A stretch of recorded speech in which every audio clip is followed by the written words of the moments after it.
What's good, everybody? Welcome to the Cafe Entree podcast. I am your host, Cafe Entree, where we talk about all the latest things happening in the film and the food industry.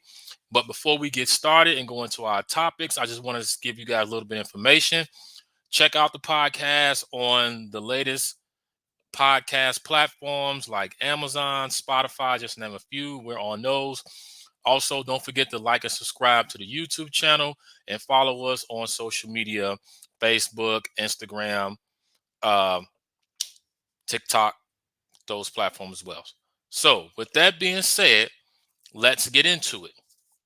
Five Nights at Freddy's. There was a lot of hype. There was a lot of anticipation around this film. People who was fans of the video games couldn't wait to see this. They was excited. And even if you wasn't a fan of the video game, just the trailer by itself caught your attention and curiosity. Now, I had the chance to check this film out, and let me just say this. There was some things I liked, and there was some things that I didn't like about this movie. So let me just break it down to you and then give you my final thought, how I feel about this. The first thing was the story. The story was all right, but it could have been better. Because looking at the trailer, you would think that the story is about, okay, these robots that's going around killing people, but they had some things in it with the main character about him and his sister, and you know what he went through as a kid and all this other stuff in there. So the story kind of was like all over the place, and it threw you through a loop. So that's why it was all right. The next thing in there was also some things that happened in the movie that to me just didn't seem realistic.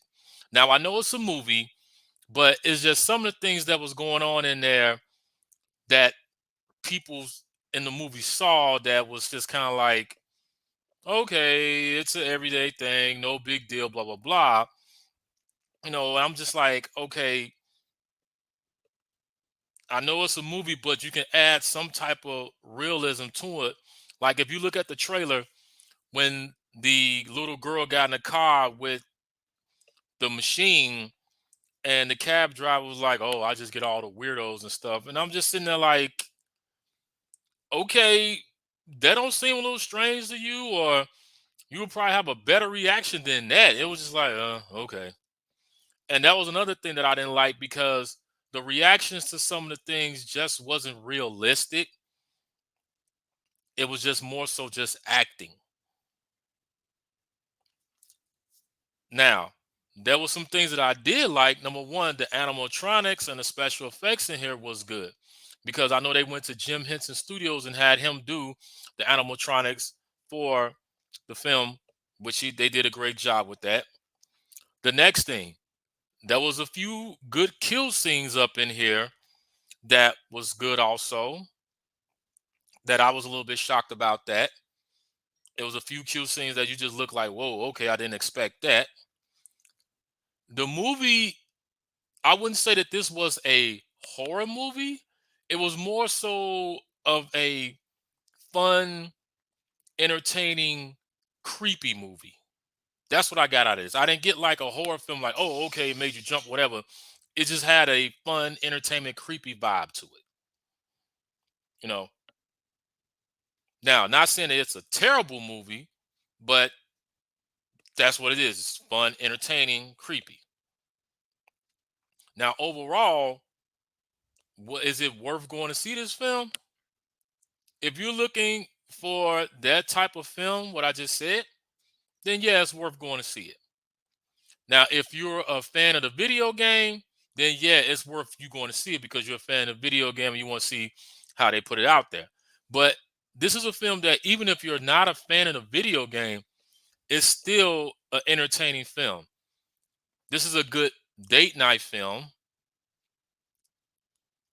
Now, would I say this is something for kids? I wouldn't say for little kids. Maybe teenagers, yeah, but not little kids.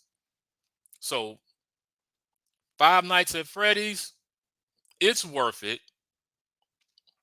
it's worth it. But if you're gonna go see it, let me just say this.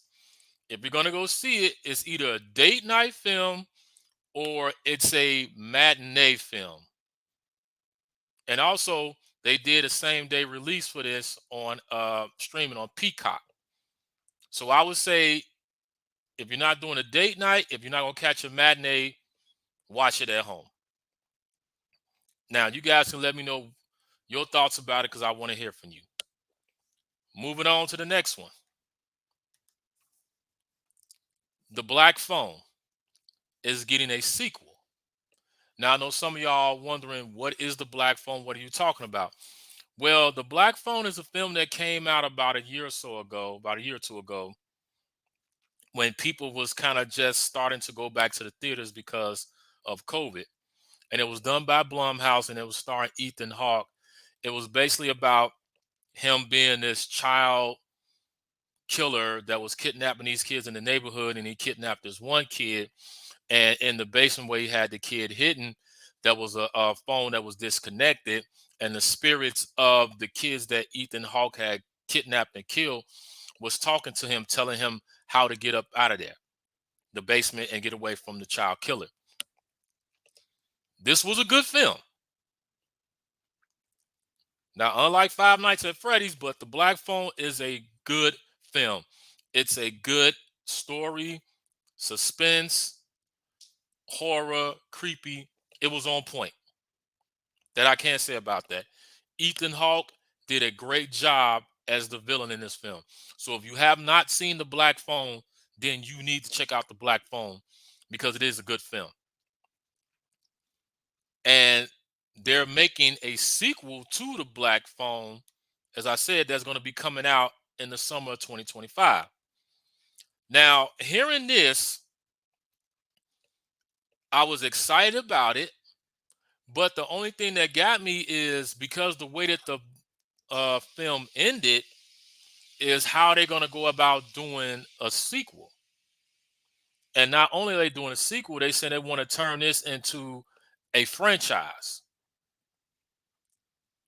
Now, it's a good idea, but it's just interesting to see how they're going to go about turning this into a franchise and moving forward with part two and part three.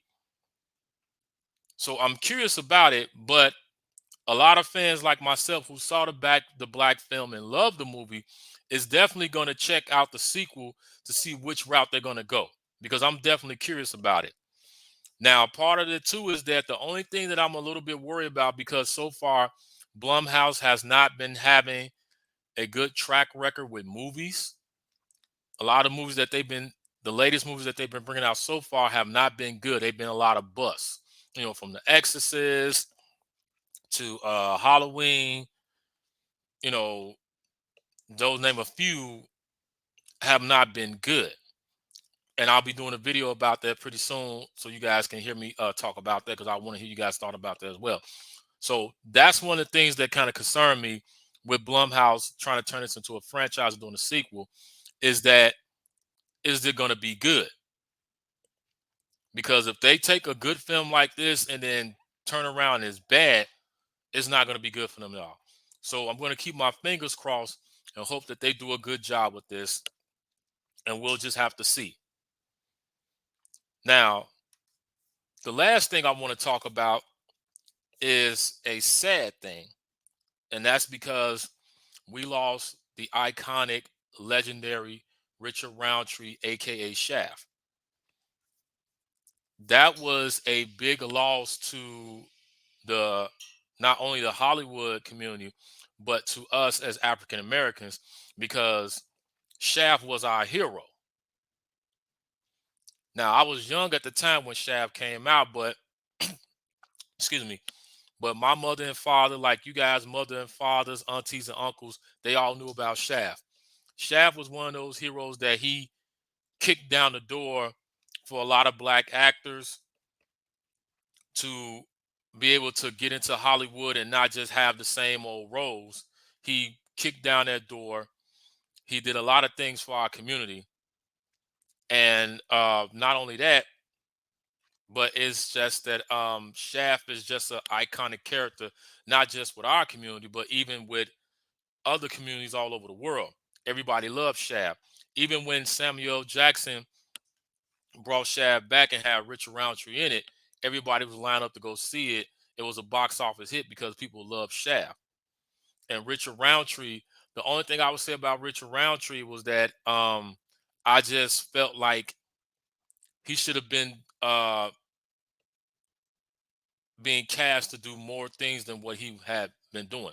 Not to say that in a bad thing, but I just felt like he should have been doing more.